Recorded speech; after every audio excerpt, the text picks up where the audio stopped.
Graça e paz a todos. Eu queria nesse vídeo estar falando sobre propósito. Qual que é o objetivo de nossa vida? O que a gente realmente está fazendo aqui? Bem, a gente no nosso dia a dia, a gente tem tarefas a serem realizadas. E eu gosto de anotar as tarefas da minha semana e dia de domingo ou um sábado eu tiro para me analisar se eu consegui realizar aquelas tarefas.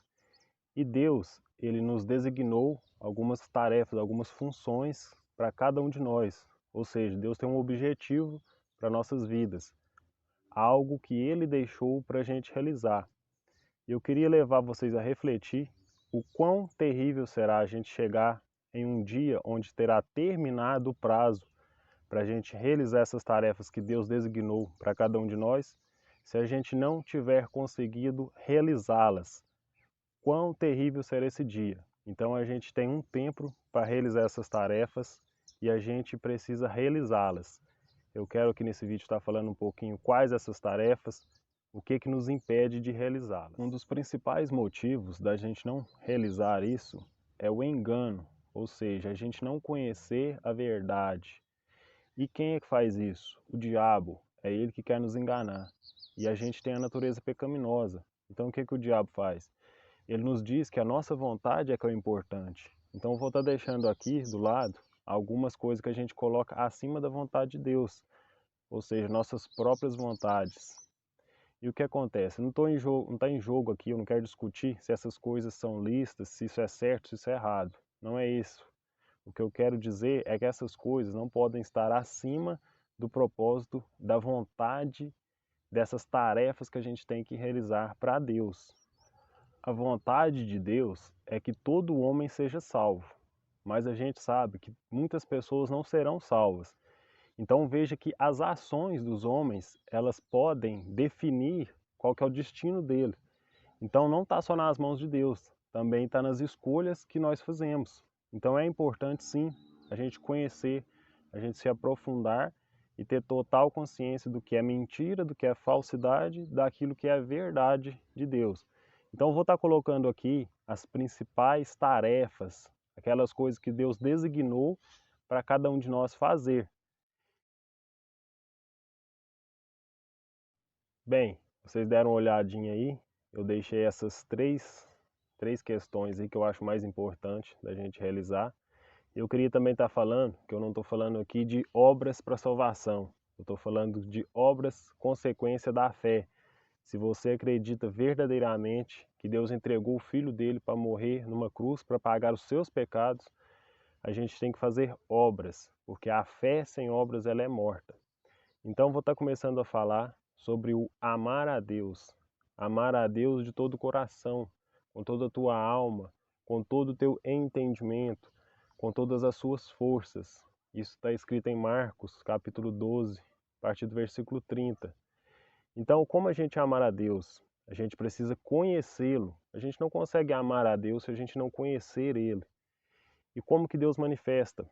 Em Romanos, capítulo 1, versículo 20, diz que as coisas invisíveis, o poder, a glória de Deus, elas claramente podem ser vistas pelas coisas que Ele criou, ou seja, pela natureza. Basta a gente olhar o céu, olhar as árvores, a grama, os passarinhos, os animais, e a gente vai perceber que existe um Criador. Mas também a revelação de Deus, ela está na Bíblia, de Gênesis a Apocalipse. Ali a gente encontra toda a revelação de Deus.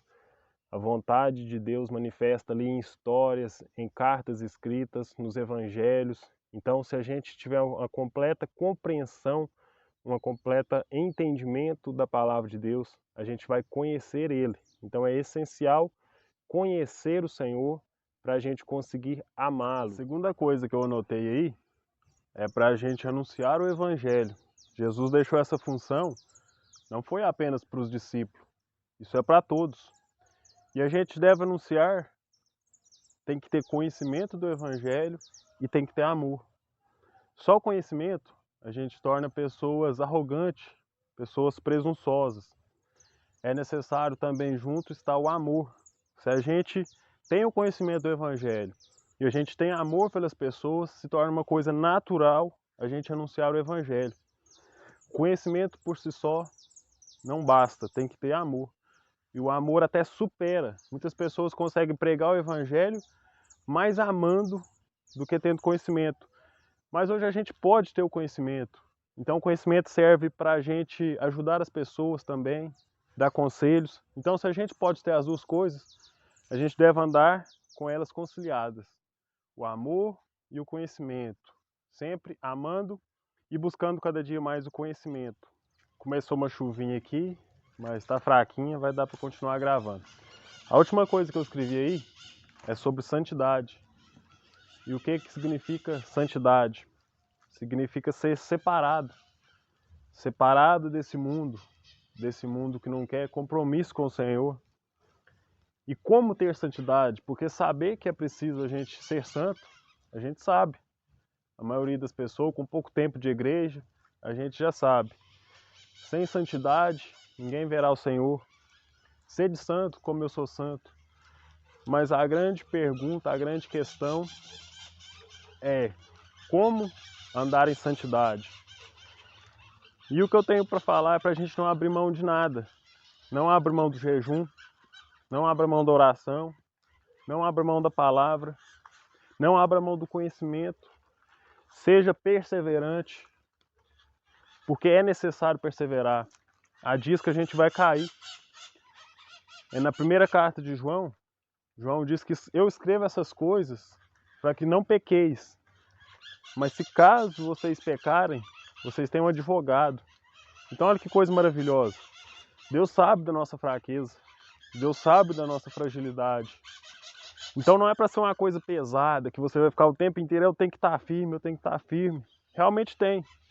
Aquele que pensa que está de pé, cuide para que não caia. Mas a gente percebe que a gente tem um advogado. Que a nossa salvação está atrelada ao que Cristo fez. Então, por amor a Ele, a gente deve buscar a santidade. Buscar a santidade. Sempre conhecendo, quanto mais perto do conhecimento da cruz de Cristo. Estudar e estudar. Estudar sobre os judeus. Estudar sobre as festas, sobre os tempos fixos de Deus. E a gente vai tendo uma convicção do quão grande Jesus Cristo é. A gente se ficar só no raso, só na parte rasinha ali, sem compreender realmente o que Cristo fez por nós, sem compreender o quão lindo é isso, o quão maravilhoso. Paulo chega a dizer, ó, quão profundo, é largo, é alto. Então a gente deve compreender isso de uma forma exata. Então não abra mão. Você quer santidade, busca santidade, jejua, alimente mais o espírito do que a carne. É o que a gente sabe. Não tem muito segredo. É buscar o Senhor, perseverar em oração, e assim a gente vai estar agradando o Senhor. Anunciar o Evangelho. E a principal coisa que eu quero dizer é coloque a sua alegria nisso. Coloque a sua alegria em ajudar o outro, em fazer bem para o outro. Porque aí você não vai buscar alegria no lugar errado, buscar alegria no pecado. Muitas vezes a gente busca alegria no pecado, busca satisfação no pecado, porque a gente não está buscando a nossa satisfação nas coisas do Senhor. E a gente precisa de satisfação, precisa se sentir bem. O nosso corpo precisa rir, precisa se alegrar. Então se alegra nas coisas do Senhor. Se alegra naquilo que é bom. Aquilo que é bom, aquilo que é maravilhoso, se alegra nisso. Nas coisas do Senhor. Tudo que é bom, tudo que tem algum proveito, nisso pensais. Então fica alegre nas coisas de Deus. E aí você não vai buscar satisfação no pecado. O único que pode satisfazer é Jesus Cristo. Então fica todo mundo na paz, que esse vídeo possa abençoar os irmãos aí. E que vocês possam tirar algum proveito aí. Então, conhecimento, amor, perseverança. Fica todo mundo na paz.